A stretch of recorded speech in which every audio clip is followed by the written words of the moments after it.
Hello, Instagram, Facebook, this is your Boo Tiffiny coming to you May 25th, 2020. The world watched in shock as an African-American man, George Floyd, laid face down with his hands behind his back, screaming, "I cannot breathe," as a white cop had his knee around his neck and refused to take his knee off. The world watched as this man was killed in cold blood in the streets.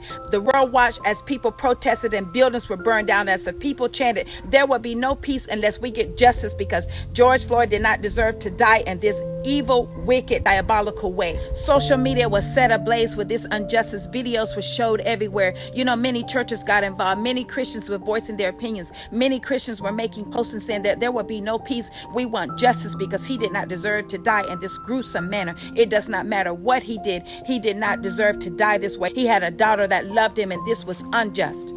But today I want to talk to you about something that's equally unjust.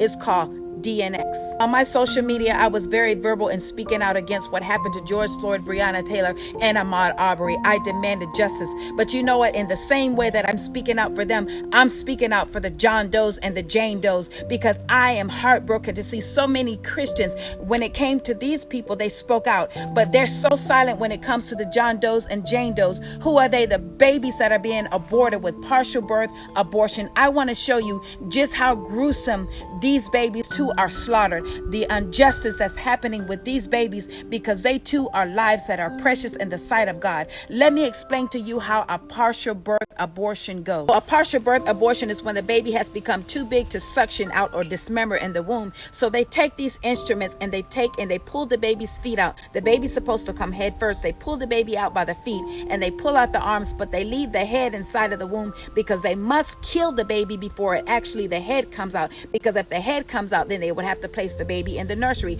and their goal is to murder this baby. So they pull the arms out and they pull the legs out, and then they take these special kind of scissors, these scissors called mesenbom scissors, and they place it in the foramen magnum of the baby, the skull and the brain, and they take these scissors and they insert inside of that hole where the brain and the skull connects, and then they open up the scissors to kill the baby.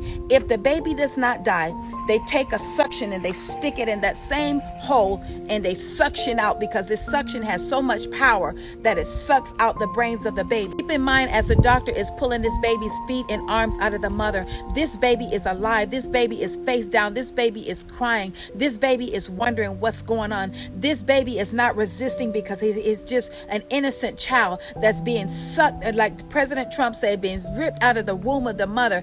And then this instrument is being inserted through his skull, through his brain. And if that is not enough, then they take a suction and suction it out. This is wicked, and what's more alarming is that a lot of you protested for Ahmaud and you protested for Breonna and you spoke out for, George. But on this one, you're being silent. And when I posted that I would not be voting for, Joe Biden and Kamala Harris because they approved this message. They approved partial birth abortion. I did not vote for Obama either because him and Michelle Obama, they approved this. And this goes against the word of God. This goes against our conscience. So if we cannot be partial. The God that we serve is not partial. He saw what happened to George Floyd was wrong and unjust, but he also see what's happening to these unborn babies that's unjust. And for you to be definitely silent in a time like this, and you to be getting angry with people that's taking a stance and saying, you know what, I will not vote for Kamala Harris. I will not vote for Joe Biden because they say that it's okay for this to happen to babies. They say that it's okay to slaughter these babies. I did not vote for Barack Obama, and yes, he's black and I'm black, but I did not vote for him because he goes against what the word of God says. He took God out of everything. He slaughtered innocent babies. He was the deporter in chief. He did a lot of things. So I did not vote for him. I'm not judging the man. I'm just going based upon his policies. How can you be silent? If you are angry with me because of my choice,